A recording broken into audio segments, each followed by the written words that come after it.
Muy bonita canción, ¿verdad? Dice, mi voz entre la burla. Cuando uno se da cuenta de que nosotros somos enemigos de Dios y nos vemos en frente de Cristo burlándonos de Él, porque vamos a ver en el Evangelio cómo se burlaban de Jesús. Le decían, si tú eres el Hijo de Dios, a ver, bájate de la cruz, ¿verdad? ¿O por qué no te ayuda Dios? Y Jesús, ¿qué pensaba? ¿Qué habrá pensado? No sabemos, pero lo que sí sabemos es que Jesús, estando en la cruz, estaba pagando por sus enemigos. Que Jesús se bajara de la cruz sería que Él no pagaría por los burlones. O sea, Cristo estaba pagando por los mismos que se burlaban de Él. Y así es el amor de Dios, es incomprensible. Es el amor que ama a los enemigos. Así que vamos al Evangelio de San Juan. ¿Sí saben dónde está? Está después del Antiguo Testamento. Empiezan los primeros 4 evangelios que hablan de la vida de Jesucristo. Y el Evangelio de Juan es diferente a los otros 3. Los otros 3 normalmente son llamados sinópticos. Sinóptico quiere decir que dan una sinopsis de la vida de Jesús, así que hablan de su nacimiento como bebé, hablan de su crecimiento, hablan de su vida madurando, hablan, da la sinopsis como históricamente. San Juan también nos da sinopsis, pero no es de la misma manera. San Juan es más como un argumento. Nos dice San Juan que nos va a mostrar a Jesús y nos va a dar como 8 o 9 diferentes argumentos por cual debemos creer que Jesús es el Hijo de Dios. Y vamos a ver, si nos fijamos en Juan 20:31, vamos a ver el propósito del Evangelio. Juan 20:31. A ver si alguien quiere leerlo. Disculpen, 30 y 31. Jesús hizo muchas otras señales milagrosas en presencia de sus discípulos, las cuales no están registradas en este libro. Pero estas se han escrito para que ustedes crean que Jesús es el Cristo, el Hijo de Dios, y para que al creer en su nombre tengan vida. Así es. Entonces dice, el motivo es describir las señales, los milagros.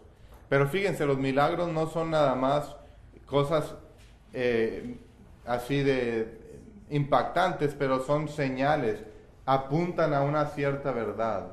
Y eso es importante de pensar en los milagros, ¿verdad? Los milagros no nada más son que se aparezca la carita de Jesucristo en unos hot cakes o algo así, ¿verdad? No, ¿eso qué? ¿Eso qué? ¿Qué tipo de señal es esa? No es ninguna señal. Las señales que vamos a ver apuntan a una realidad específica que hizo Jesús. Y todas las señales de Dios siempre han sido para el propósito de revelarse a sí mismo como es. Quiero leerles un poquito una introducción de un teólogo llamado J.C. Ryle. Y esta es su introducción al Evangelio de Juan. Dice, el Evangelio de Juan es en muchos aspectos muy diferente a los otros 3 evangelios. Contiene muchas cosas que los otros omite muchas cosas que los otros contienen. Se podrían dar muy buenas razones por esta diferencia, pero basta recordar que Mateo, Marcos, Lucas y Juan recibieron bajo la inspiración directa de Dios. En el plan general de sus respectivos evangelios y en los detalles particulares, en todo lo que graban y en todo lo que omiten, fueron los 4 igualmente y totalmente guiados por el Espíritu Santo. Así que aunque son diferentes, todos son guiados por el Espíritu Santo y tienen mucho que beneficiarnos. Juan tiene un motivo específico a los diferentes, así que por eso es diferente a ellos.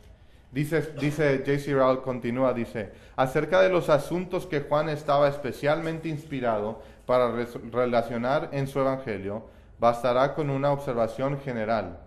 Las cosas que son propias de su evangelio están entre los bienes más preciados de la iglesia de Cristo. Ninguno de los 4 evangelistas nos ha dado tales declaraciones tan completas acerca de la divinidad de Cristo, acerca de la justificación por medio de la fe, sobre las oficinas de Cristo, o sea, su posición, su trabajo, lo que Él hace, sobre la obra del Espíritu Santo y acerca de los privilegios de los creyentes, como leemos en las páginas de Juan. En ninguno de estos grandes temas, sin duda, han Mateo, Marcos y Lucas guardado silencio, pero en el Evangelio de Juan se destacan prominentemente en la superficie. O sea que hay cosas que Juan muestra con mucha claridad que los otros sí mencionan, pero no tan claramente o con tanta fuerza. Así que es un evangelio que nos da aún más para conocer de Cristo que los otros, y los 4 son importantes para nosotros. Ya vimos cuál es el motivo del evangelio, es que por las señales de Cristo, para que creamos que Jesús es el Cristo, el Mesías, el enviado de Dios y el Hijo de Dios, y que al creer tengamos vida eterna. Vamos a ver la gloria de Cristo en los milagros que hacen, las señales que hacen, para conocerlo. Ahora, cuando los otros evangelios muestran los eventos navideños, Navidad quiere decir cuando viene Jesús al mundo, Juan lo muestra de manera muy diferente. Así que vamos a leer, si vamos a Juan capítulo 1, vamos a leer del 1 al 18. Si alguien quiere leer, por favor. Y vamos a leer la Navidad de San Juan, o según San Juan. ¿Quién quiere leer? Juan 1, capítulo 1, del versículo 1 al 18. En el principio ya existía el Verbo, y el Verbo estaba en Dios, y el Verbo era Dios. Estaba con Dios en el principio, por medio de todas las cosas fueron, de Él fueron las cosas creadas. Sin Él nada de lo creado llegó a existir. En Él estaba la vida, y la vida era luz de la humanidad. Esta luz resplandece en las tinieblas, y en las tinieblas no ha podido extinguirla. Vino un hombre llamado Juan.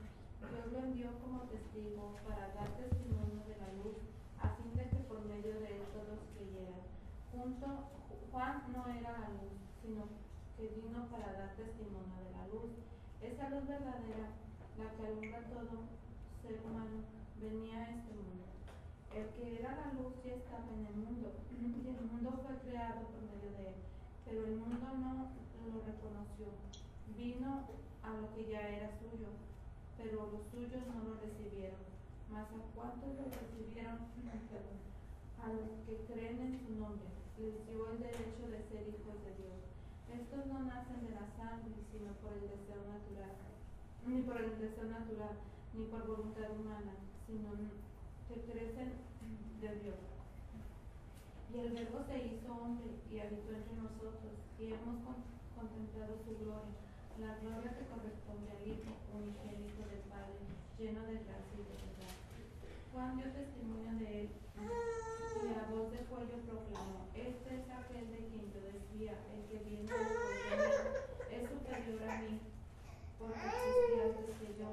De su plenitud todos hemos recibido gracia sobre gracia, pues la ley fue dada por medio de Moisés, mientras que la gracia y la verdad nos ha llegado por medio de Jesucristo.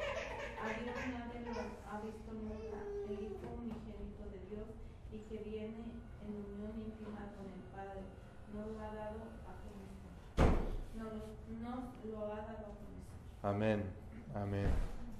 El Hijo de Dios nos los da a conocer el Padre, porque el Hijo ha sido enviado del Padre. Esa es la Navidad, suena muy diferente, ¿verdad? Porque los otros evangelios huelen animales de establo, ¿verdad? Puedes estar ahí, ves a los corderitos, y ves a los pastores, y ves a los reyes que vienen de lejos, y ves a la estrella, y ves a María con el bebé. Y aquí Juan nos transporta al comienzo de la creación, y vamos a ver que el plan del nacimiento de Jesús, que el plan de venir a salvar al mundo a pecadores, estaba ya planeado desde antes en la eternidad. Así que vemos en los primeros versos, lo que les voy a mostrar es 6 aspectos de Jesús. Y en los primeros 3 versos vemos a Jesús como Dios eterno. Vemos, en el principio era el Verbo, y el Verbo estaba con Dios, y el Verbo era Dios. Cuando dice en el principio, Juan nos transporta sin lugar a duda al principio de la creación, porque la palabra que usa es arché, es una palabra que significa el principio. Puede ser temporal, pero también puede ser la primera causa de las cosas. Entonces nos lleva al principio de la creación por causa y también temporal. De Jesús provienen todas las cosas. Entonces nos está diciendo, en el principio era el Verbo, y el Verbo estaba con Dios, y el Verbo era Dios. ¿Verdad? Nos está revelando algo acerca de este Verbo. Yo ya les dije que es Jesús, pero Juan lo está introduciendo como el Verbo. Génesis 1:1 nos dice, en el principio creó Dios los cielos y la tierra. Así como en el principio Dios dio el libro de Génesis a los judíos y decía, Dios creó todas las cosas, Juan nos está contando el mismo cuento, pero nos está dando detalles que no se habían sido revelados antes. Cuando Génesis dice que un Dios creó todas las cosas, Juan nos está diciendo, un Dios creó todas las cosas, pero este Dios es 3 personas, ¿verdad? Este Dios no es un Dios singular que nada más es el único, sino son 3 personas que están en convivencia. Es una comunidad de 3 personas que son unidos un Dios. Entonces Juan nos está dando el mismo mensaje. En la primera carta de Juan, versículo 1, en el capítulo 1 dice, lo que era desde el principio, ¿verdad? Lo que era desde el principio de la creación, dice, lo hemos oído, lo hemos visto con nuestros ojos, lo que hemos contemplado y palparon nuestras manos tocando el Verbo de vida. Así que dice, ese mismo que creó todas las cosas, vino al mundo como hombre y lo hemos tocado, hemos estado con él. Está hablando del Verbo de Jesús que tocaron, pero que ya existía antes de la creación. Entonces, ¿por qué Juan nos presenta a Jesús como el Verbo? ¿Verdad? ¿Por qué el nombre el Verbo? La palabra del griego es logos. En las traducciones al inglés lo traducen como la palabra. Y nuestras Biblias en español también, en el libro del Apocalipsis, utilizan y dicen la palabra, llaman a Jesús la palabra.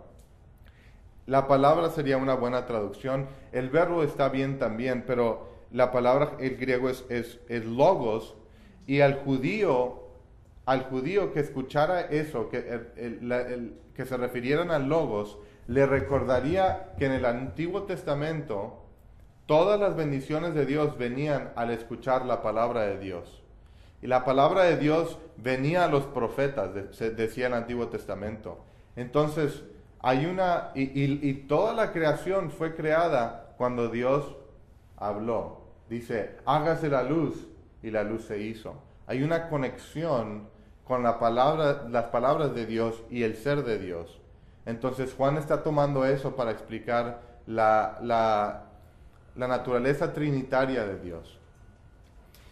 Para el judío entonces que se refiriera a la palabra de Dios o al logos, la palabra, era explicar eso, esa cercanía con Dios.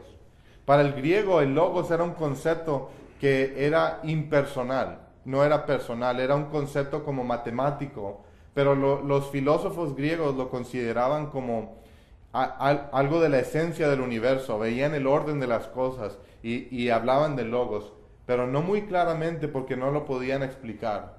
¿Por qué? Porque no conocían al logos. El logos que está detrás de toda la creación tiene que revelarse él mismo.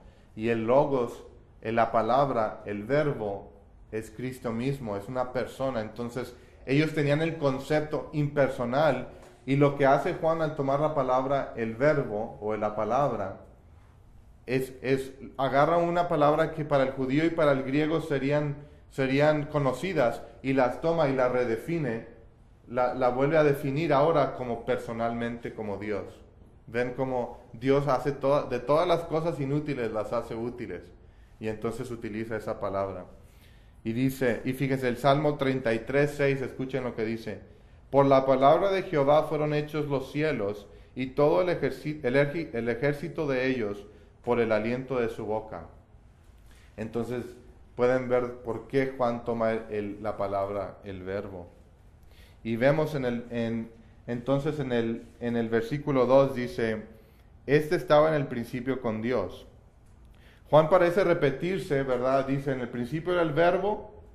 En el verso 1 dice, en el principio era el verbo. En el verso 10 dice, este estaba en el principio con Dios, ¿verdad? Se está repitiendo porque quiere aclararnos. Quieren que quede bien claro que el verbo no es Dios, es Dios, pero también es una persona separada con el Padre. Entonces está aclarando para nosotros la doctrina de la Trinidad. Las analogías de la Trinidad, o sea, hablar de Dios como Trinidad, como tres personas, es difícil tomar un modelo de la tierra, porque como Dios es único de toda la creación, Dios es el único que no es creación. Dios es un ser único. No podemos tomar algo de la creación y ponérselo a Dios. Entonces es difícil hablar de eso. Y no quería yo hablar muy extenuamente de esto para no confundirlos, pero les tengo por eso la hojita aquí y para que la lean en sus casas. Y vamos a ir viendo en el Evangelio cómo el Padre, el Hijo y el Espíritu Santo se relacionan, y así vamos a ir poder conocerlos. ¿Ok? Dios es tan grande que no podemos nada más agarrar un modelo y decir, así es como es Dios. Fíjate, mira, aquí lo tengo en la hoja, ¿verdad? Dios es una persona. Por así decir, mi esposa y yo, Stevie y yo nos conocemos. Nos conocemos mejor que muchos conocen a Stevie, ¿verdad? Los papás a ella la conocen muy bien. Pero nadie conoce a Stevie perfectamente más que Dios, ¿verdad? Pero yo no conozco a Stevie completamente. Yo la conozco y puedo tener una relación con ella. De igual manera como nosotros podemos conocer a Dios, aunque sea tan grande, aunque sea tan incomprensible. Es incomprensible porque no podemos entender todo, pero es conocible. Podemos conocerlo. Y podemos conocerlo, todo el mundo conoce a Dios, aunque lo conozcan como enemigo, pero por su salvación podemos conocerlo como amigo.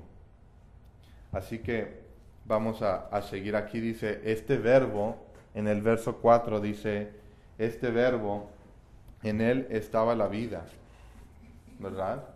En él estaba la vida, y la vida era la luz de la humanidad. El creador de las cosas, de todas las cosas, también las sostiene. Por eso en él está la vida, porque Dios sostiene las cosas. Hechos 17:28 nos dice, porque en él vivimos, nos movemos y somos.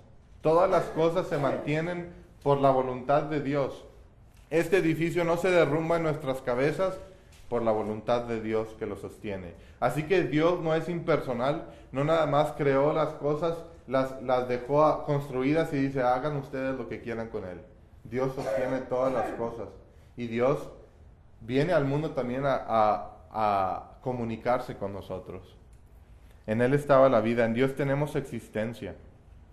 Así que hemos visto primeramente que Dios es eterno. Lo siguiente que quiero que vean es que Jesús, siendo Dios eterno, también es Dios revelado. Jesús es revelado, versículos 4 y 5. En él estaba la vida, y la vida era la luz de los hombres. La luz resplandecía en las tinieblas, y las tinieblas no la han podido extinguir. La vida y la luz son conceptos que están en todas las religiones, porque la luz y la vida son para nosotros cosas misteriosas y profundas. La luz es increíble, da vida a las cosas, entonces es un concepto religioso, pero no es nada más algo que Juan pone aquí como para algo bonito que pensar en luz y vida, sino vamos a ir viendo cómo Jesús es la luz y cómo es la vida. Pero quiero que piensen en una cosa de la luz ahorita, antes de que veamos el resto del Evangelio. Lo vamos a ir viendo más profundo, pero Cuando está la medianoche y está bien oscuro, ¿verdad? Imagínense que ustedes se levantan a medianoche y el cuarto está bien oscuro y prenden un cerillito, ¿verdad? Y tienen una luz chiquitita. ¿Puede la oscuridad tan profunda apagar el cerillo chiquito? No, ¿verdad? El viento puede llegar, soplar y apagarlo, pero la oscuridad no puede. Y nos dice aquí en el verso 5, la luz resplandece en las tinieblas y las tinieblas no han podido extinguirla o comprenderla. La palabra puede ser extinguir y comprender. Y eso lo vamos a ir viendo después, porque Juan da una palabra que pueda ser abierta. Pero yo quiero que lo consideren como que la oscuridad no puede vencer a la luz, aunque sea una luz pequeñita. Y cuando Cristo vino al mundo, nosotros que como humanos queríamos extinguir la luz, porque la luz revela. Y cuando uno es malo, la luz revela lo malo que tenemos dentro. Entonces por eso el mundo, cuando vino la luz, quería atacarlo. Pero Dios, siendo la luz, la oscuridad no tiene poder. Y la profundidad de lo que Juan está diciendo aquí, yo no puedo explicarlo en los minutos que tengo. Pero quiero que entiendan esto. El poder de Dios, nada puede extinguirlo. Y por eso los hombres y el Satanás, cuando tratan de atacar a Dios, no son dos fuerzas iguales que están chocando, sino es una fuerza que en verdad no es fuerza, la oscuridad, pero se está rebelando contra el Dios que es luz y no puede destruirla, ni siquiera puede, aunque la luz sea tan pequeñita. Y Jesús fue el verbo que es la luz para nosotros. Y nos está preparando para que en el resto del Evangelio veamos cómo cuando Jesús está caminando entre la gente, la luz trata de atacarlo. Tratan de atacarlo con palabras, tratan de atacarlo después y después lo llevan a la cruz. Pero solo porque Jesús se entrega para ir a la cruz. Jesús, entonces vemos del verso 6 al 8, quiero mostrarles a Jesús el atestiguado. Palabra tan curiosa, ¿verdad? Jesús el atestiguado, el que tiene testimonio. Vemos en el 6 al 8 dice, hubo un hombre enviado por Dios, el cual se llamaba Juan. Este vino como testigo, testigo, para dar testimonio, otra vez testimonio, de la luz, a fin de que todos creyeran por medio de él. Él no era la luz, sino un testigo de la luz. Juan nos lo dice 3 veces, y aquí simplemente Juan el Bautista, ¿verdad? Juan digo el apóstol, pero Juan el Bautista aquí está representado en la mente de Dios en la eternidad, primeramente como un testigo. Esta es la identidad de Juan, él viene a testificar. Aquí nada más estamos viendo eso primariamente, y luego vamos a ver cómo en la historia del Evangelio, Juan se muestra ser testigo fiel a Jesucristo. La palabra, dice que es testigo y da testimonio dice, a fin de que todos creyeran por medio de él. Porque creer es lo que debemos hacer al testimonio de Juan el Bautista, de la venida de Jesús. Viene la luz al mundo, pero antes de que llegara Jesús al mundo, mandó a Juan para que testificara a todos. Y debemos de creer. Entonces Jesús es el atestiguado. Otra cosa que quiero que sepan de Juan el Bautista, que Juan vino, para entender bien cómo vino Juan, podemos pensar de él como un enviado del rey. Nosotros estamos en el reinado de Dios y estamos, haz de cuenta, piénsense como en la era medieval, cuando la gente estaba en las calles, no habían carros, pero andaban en caballo o así, están trabajando en la ciudad, están sucios de trabajar, y llega un señor corriendo y dice, ¡ahí viene el rey! ¿Y qué todos? Pues tienen que ir a cambiarse las ropas, tienen que ir a arreglarse, porque viene su majestad el rey, y tienen que prepararse para la venida del rey. Eso es lo que Juan estaba haciendo. Dios hace todo ordenadamente, y por eso manda a Juan a testificar. Pero quiero que sepan otra cosa, porque nosotros somos llamados a testiguar de Jesús. Juan el Bautista murió por su testimonio de Jesús, ¿verdad? Y Jesús nos dice en Juan 15:18, dice, si el mundo te odia, recuerda que primero me odió a mí. El que se planta con Cristo, el que se pone en el equipo de Jesús, ¿verdad? El que se pone bajo el manto de Jesús, ese va a ser mal visto por el mundo. A nadie le cae bien alguien que es recto, ¿verdad? Yo digo como en la clase que están los niños, todos están reprobando, pero hay un niño que tiene un 100, ¿verdad?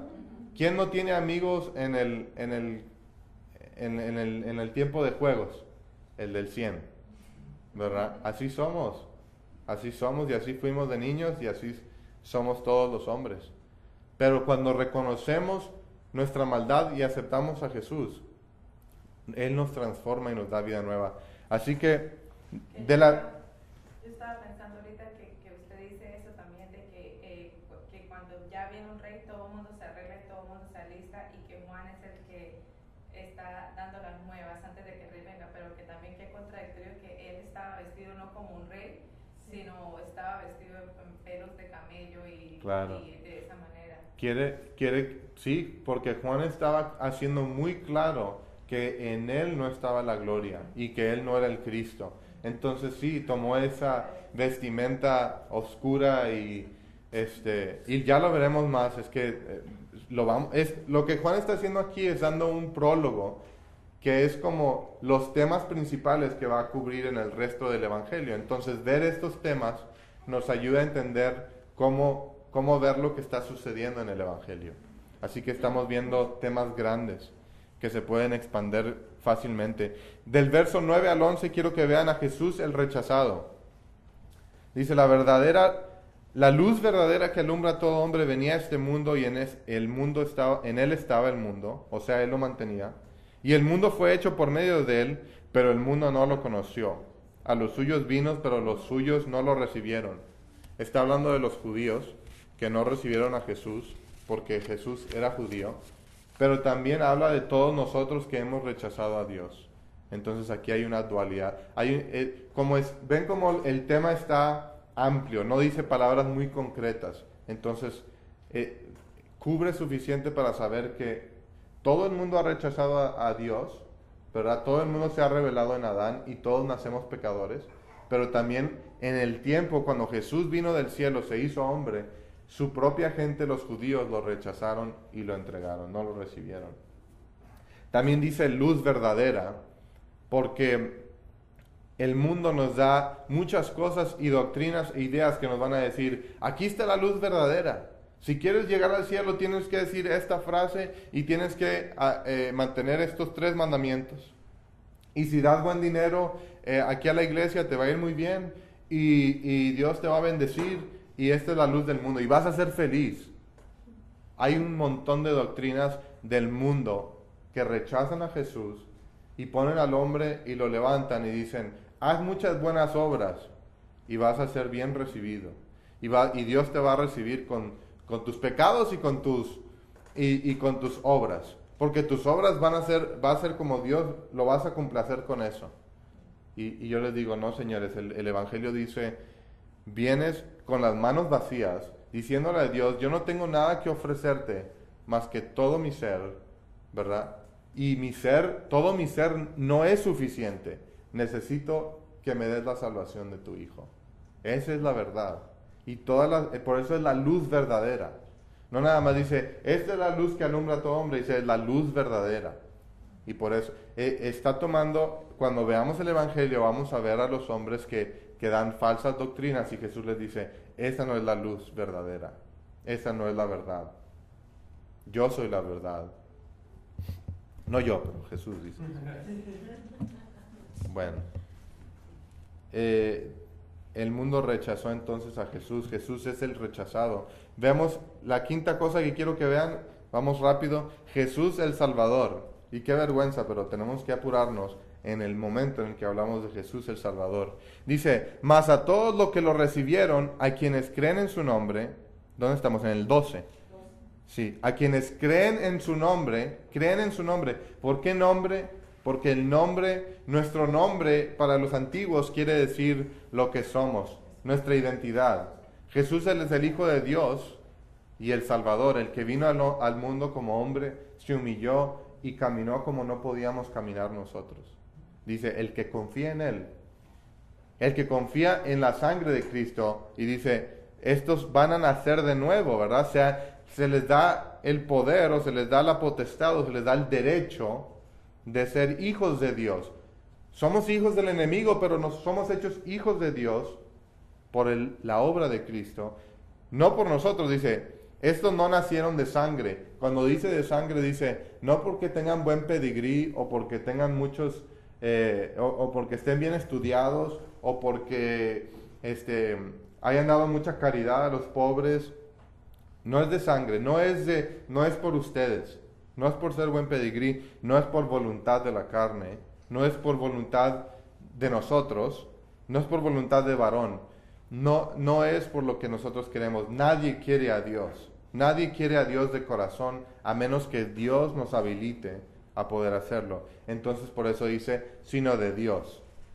Punto, ¿verdad? Se acaba la discusión. Toda la salvación es toda de Dios, por su voluntad, y lo hace por medio de su Hijo, al que escuchamos. Por eso Juan atestigua y dice, todo el que crea será salvo.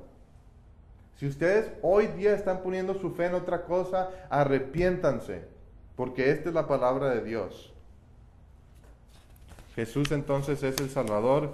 Último, quiero que vean, Jesús es el glorioso. Vemos en el verso 14, y el Verbo se hizo carne y habitó entre nosotros, lleno de gracia y de verdad, y vimos su gloria. Vimos, dice Juan, nosotros los apóstoles y mucha de la gente, vimos su gloria. ¿Cómo la vimos? Lo vimos caminando, lo vimos tratando a los pobres, lo vimos tratando a los demás, lo vimos hablando palabras increíbles que ningún hombre ha dicho antes. Gloria como del unigénito del Padre, como el Hijo único de Dios, como el Dios mismo. Gloria como el que refleja la gloria de su Padre. Juan testificó de él diciendo, este es de quien yo decía, el que viene después de mí, es antes de mí, porque era primero que yo. Juan el Bautista nació 6 meses después, antes que Jesús. ¿Por qué dice que era antes que yo? Porque Juan reconoce que Jesús es Dios mismo, su propio creador. De su plenitud recibimos todos, y gracia sobre gracia. De su plenitud quiere decir, y dice, y gracia sobre gracia. Bueno, lo vemos en el verso 17, dice, porque la ley fue dada por medio de Moisés. La ley de Moisés, el Antiguo Testamento, es gracia. Ya lo vimos cuando estudiamos el Salmo 1, que el Torá, la ley, tenía las promesas de Dios. Tenía las promesas del ungido que iba a venir, del Mesías que iba a venir, y eso te podía dar la salvación. En obediencia reconocías las promesas. Eso te daba salvación, era gracia. Pero dice, Jesús viene en plenitud. ¿Por qué en plenitud? Porque el que prometía la ley ya llegó a cumplir la ley. Y el que cumple la ley, el que cumple las promesas de la ley, es más gracia que el que es prometido por la ley. Entonces ahora viene un testimonio más grande que la ley. La palabra de Dios ahora ha venido como hombre para que lo veas en toda su gloria. Entonces, gracia sobre gracia. Algunos piensan diferente de gracia sobre gracia. Unos piensan que Jesús trae gracia tras gracia, tras gracia, tras gracia. Y eso es verdad. Y a lo mejor Juan aquí nos está dando una cosa que se puede ver de 2 maneras que son verdaderas.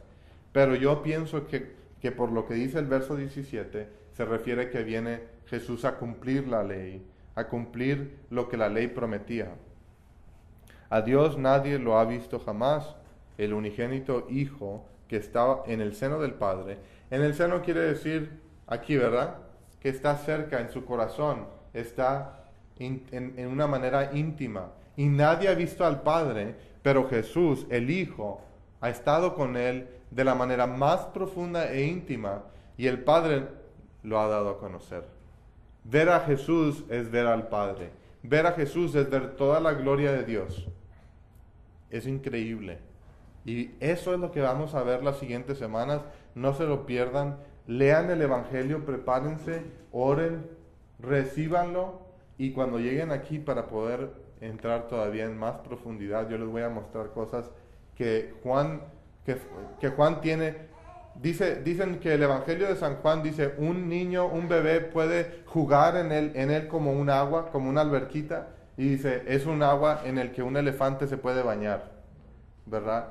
Para el niño es un evangelio tan simple, pero tiene una profundidad que se puede minar y excavar y enriquecer nuestras vidas. Así que ese es Jesús el glorioso, el Salvador, el que vino al mundo, y eso es incomprensible, que Dios reveló su gloria y su amor en que vino a salvar a los que lo odian, a los que se burlarían de Él en la cruz.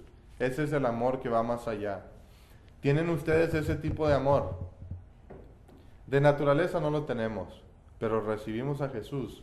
Él nos hace hijos de Dios y podemos empezar a caminar como Él. Así que recíbanlo, crean en Él, crean que Él pagó por sus pecados y Él les dará vida nueva. Vamos a orar. Padre, te damos gracias por este prólogo, este evangelio. Tus riquezas son en verdad gracias sobre gracias, Señor, y te damos toda la gloria a ti, porque Jesucristo ha venido al mundo y ha venido a cambiar corazones de piedra por corazones de vida. Padre, te pido que las palabras tuyas penetren en los corazones de la gente. Claramente mis pensamientos no llegan a dar justicia a tu palabra, Señor, pero por tu benevolencia, tu palabra es suficiente. Por tu gran poder, tu palabra puede cambiar corazones. Y en eso me regocijo yo, tu pobre sirviente. Te doy gracias por los que están aquí, por este día. Y te pido que sigas enriqueciendo a esta gente, a este grupo. Padre, hazlo tuyo, hazlo tu familia. Haznos hijos de Dios. Por la obra de tu Hijo Jesucristo, que vino a morir por pecadores. Padre, te lo agradecemos en nombre de Jesucristo. Amén.